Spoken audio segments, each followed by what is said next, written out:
देश की महंगाई और देश में मिडिल क्लास लोग, जिस तरीके से देश में महंगाई और मिडिल क्लास लोग के ऊपर तमाम बोझ आ रहे हैं, कोई भी वो हो, चाहे वो होम लोन हो, घर लोन हो या फिर अदरवाइज कोई पर्सनल लोन हो, लेकिन मिडिल क्लास जो आती है उनके खर्चे ज़्यादा बढ़ चुके हैं। लेकिन प्राइवेट सेक्टर में काम करने वाले जो तमाम प्रकार के श्रमिक हैं, या फिर कह ले कि वो मनरेगा से हों या फिर किसी भी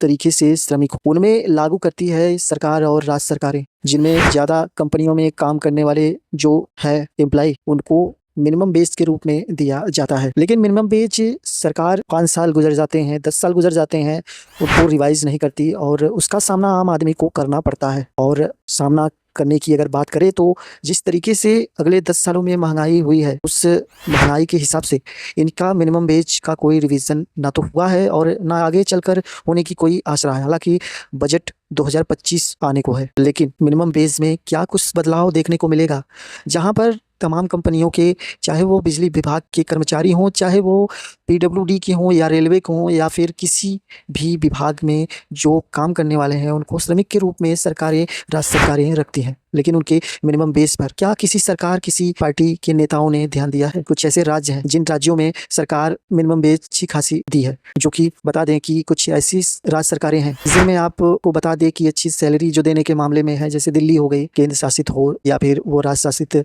कर्मचारी हो, अच्छी खासी सैलरी उनको मिलती है 18 से 24 हज़ार के करीब। अगर हम बात करें अंडमान निकोबार की, तो वहाँ पर भी 18 से 16 से 24-22 सैलरियाँ देखने का काम करती हैं। वहीं बता दें कि कुछ और जगह है, जैसे केरला हो गया, वहाँ भी सैलरी अच्छी खासी इन श्रमिकों को मिलती है जो प्राइवेट सेक्टर में काम करते हैं। लेकिन इन 3-4 राज्यों को छोड़कर सरकारें आखिर, चाहे वो उत्तर प्रदेश हो, वेस्ट यानी बंगाल हो, उत्तराखंड हो, राजस्थान हो, उड़ीसा हो, पंजाब हो, बिहार हो, इन सब राज्यों पर सरकारें सिर्फ और सिर्फ 10, 12, 13 इसी प्रकार की हज़ार की नौकरियां देने का काम कर रही हैं। अगर इन कंपनियों में काम करने वाले एम्प्लॉय को इस तरह की मिलेगी अगर सैलरी, तो किस तरीके से उनके घर के खर्चे चलने की उम्मीद है? क्या इस पर सरकार को ये देखना चाहिए? जिस तरीके से दिल्ली की सरकार ने मिनिमम वेज में रिवाइज करके उनको बढ़ाया, और उनकी पड़ोसी जो राज्य हैं, उत्तर प्रदेश हो, चाहे वो पंजाब हो, हरियाणा हो, कोई भी जितने भी राज्य हैं, क्या उन्होंने रिवाइज करने की कोशिश की? अब सरकार को ये नहीं लगता कि जेब अगर होगी मिडिल क्लास या फिर इन मजदूरों की, इन कर्मचारियों की भरी, तो फिर सरकार की जीडीपी जाएगी इस तरीके से। लेकिन इस पर सरकार ध्यान नहीं। मिडिल क्लास या फिर इन कर्मचारियों की छोटे-छोटे जो फायदे और जो सरकार गिनाने का काम करती है, उनमें फ़ायदे नहीं, इन लोगों के लिए घाटे का जो सौदा है। सरकार इन लोगों के ऊपर 12, 18, 24% का जीएसटी भी साथ में लगाई जा रही है। इन मजदूरों और छोटे प्राइवेट सेक्टर में काम करने वाले कर्मचारियों की सैलरी नामान की है, जो कि सरकार इस पर ध्यान अगर दे तो शायद सरकार की जो जीडीपी ग्रोथ रेट है वो आगे चलकर हो कुछ फ़ायदे। लेकिन सबसे बड़ी मुद्दा की ये बात है कि ये सरकार